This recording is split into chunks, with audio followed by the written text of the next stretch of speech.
Olá pessoal, tudo bem? Vou falar com vocês sobre o medo, né? Então o medo a gente sempre vê de uma maneira negativa, né? Mas o medo também pode ser visto de uma maneira positiva. Então vamos lá. Pelo que me parece, o medo já nasce conosco, né? Já nascemos com o medo sendo uma parte instintiva nossa quando criança, né? Já inconscientizado ainda. Porque a gente não tem entendimento das coisas, mas já tem aquele sentimento de medo. Então, fazemos alguma coisa errada, recebemos uma punição, né, como enfiar o dedo na tomada, então levar um choque, e entendemos, passamos a ter medo daquilo, né? E tem também a parte que me parece de programação cerebral, né? Que já está uma programação cerebral, o medo como forma de preservar a integridade física, né, e psicológica do ser, né? Então, a natureza cria de uma maneira que o cérebro tem uma programação do medo para que a gente tenha uma preservação,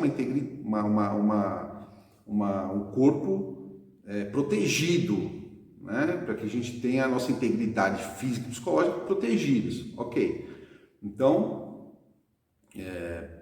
quando a gente é criança, isso está de uma maneira, obviamente, a gente não tem um entendimento, não fica muito claro. Depois a gente entende o que é o medo, o que é esse sentimento. E aí, ele nos protege também, né? Então, quando você tem medo de algo, você reflete mais sobre aquele algo que você quer fazer, por exemplo, aquela experiência que você quer ter, né? Você vai refletir, você sentiu um medo, você reflete sobre aquilo. Agora, se você não refletir, você vai pela impulsão, né? Vai pela imprudência, e aí realmente você pode ter uma experiência ruim, né? Não necessariamente, mas muito provavelmente. Agora, ele é negativo quando você entra, né? Quando a gente entra num pânico, eu nunca passei por isso, mas eu imagino que deve ser algo muito forte, uma coisa terrível. Então, quando alguém entra em pânico e fica sem conseguir ter pensamentos razoáveis dentro procurando uma razão sobre aquela circunstância, aquilo que ela vai passar, né? Então entra em pânico, não sei o que, e aquilo trava a pessoa e ela não consegue fazer. Por exemplo, aquelas pessoas que não conseguem dirigir um carro, por exemplo, uma coisa relativamente simples, né? Que depois você faz no automático, depois que a gente aprende. Ela não consegue, porque o medo que ela tem de cometer um acidente trava ela e ela não consegue formular pensamentos razoáveis, não é isso? Que tem uma lógica, porque é um medo num ponto ilógico, né? Então isso tem muito a ver com a pessoa de cada um, né? Porque aí os sentimentos, os pensamentos, eles vão se ligando a outros sentimentos e outros pensamentos, vai formando um conjunto, né? Basicamente, me parece que a natureza coloca o medo na gente como forma de preservação, né? E, na verdade, a gente tem medo do quê? Tem medo da morte, que seria a destruição, entre aspas, a destruição do corpo e do psicológico, né? Então, a natureza quer que a vida seja o mais longa possível, então ela já começa logo de início colocando o medo na gente, né? Então o ser humano nasce com um medo ainda de uma forma instintiva e o entendimento dele de uma forma inconscientizada. E agora a gente está conversando sobre ele e podendo percorrer as facetas do medo, né? Então, na verdade, a gente sempre fala que o medo é uma coisa ruim, mas na verdade ele pode ser visto de uma maneira positiva quando ele é usado de uma forma e de uma maneira negativa quando ele é usado de outra forma. E aí, se a gente for reparar nas religiões, por exemplo, eles usam o medo, isso eu estou falando nas más religiões, tá? Fica bem claro isso, nas más religiões, não nas boas. Mas aí julguem como vocês acharem melhor. Não quero entrar em detalhes sobre isso, mas vocês vão entender agora. Quando uma pessoa com segundas intenções, com más intenções, dentro das religiões, das seitas, quando eles querem realmente fanatizar o fiel, né, o seguidor, quer que realmente ele fique cego em seguir aquilo que ele deseja, ele coloca o medo, é sempre pelo medo, né? Por exemplo, nas religiões cristãs, né, eles usam sempre o Deus do Velho Testamento que pune, que mata, que enfim, né, que Deus da guerra, e eles usam o Deus do Velho Testamento para colocar medo no fiel, né? A punição, todo aquele negócio de céu e inferno. Nós podemos conversar sobre todos esses assuntos e vamos conversar em vários vídeos, e aí nós vamos percorrer eles.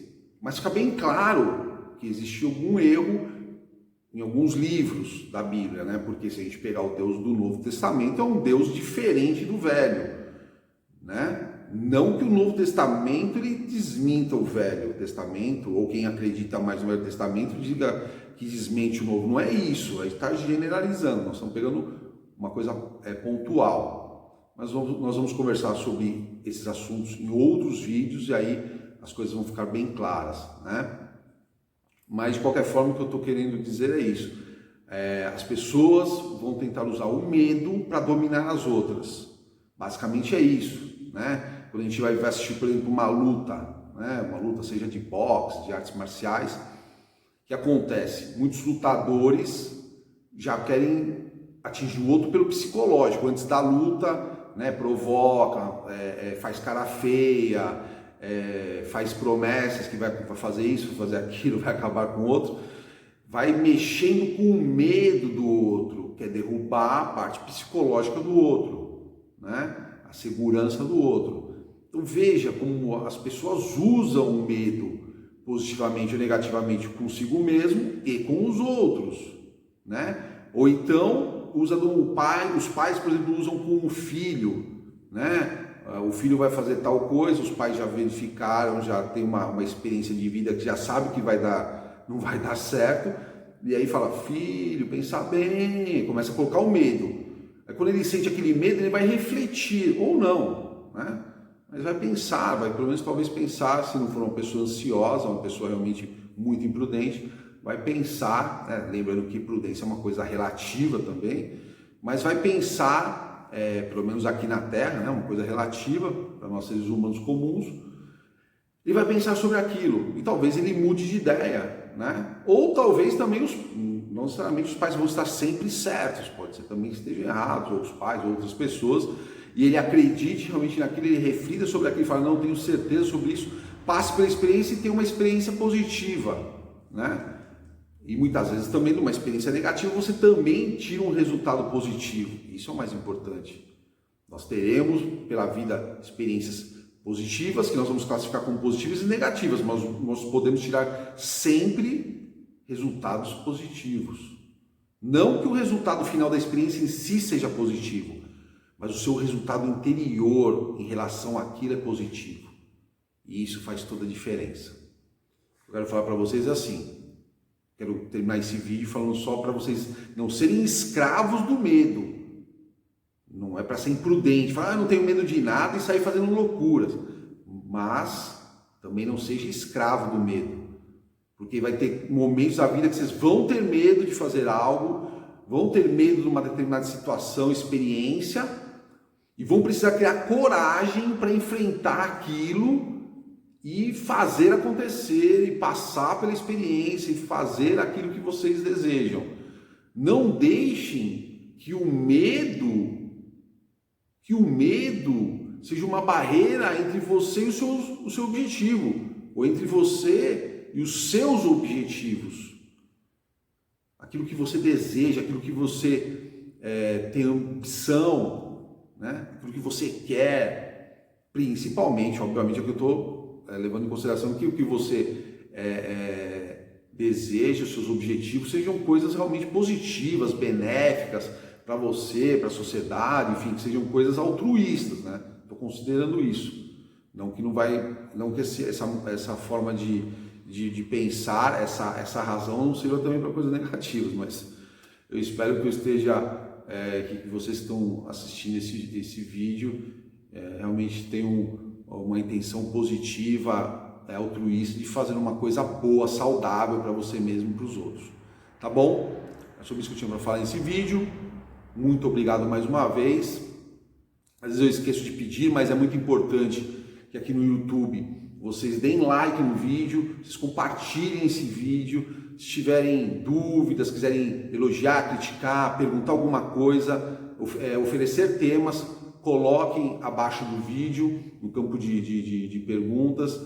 E se inscrevam no canal, ativem o sininho de notificações, né, para poder receber as notificações dos novos vídeos, tá bom? Temos outros canais também na internet, nas redes sociais, meu Instagram, meu Facebook, e eu conto com a participação de vocês. Muito obrigado, eu desejo realmente que os meus vídeos possam fazer diferença na vida de vocês.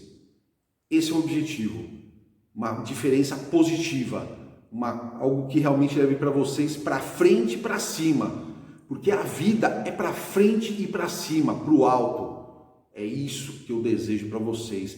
Sejam felizes, deixem a vida de vocês repleta de alegrias. É isso aí.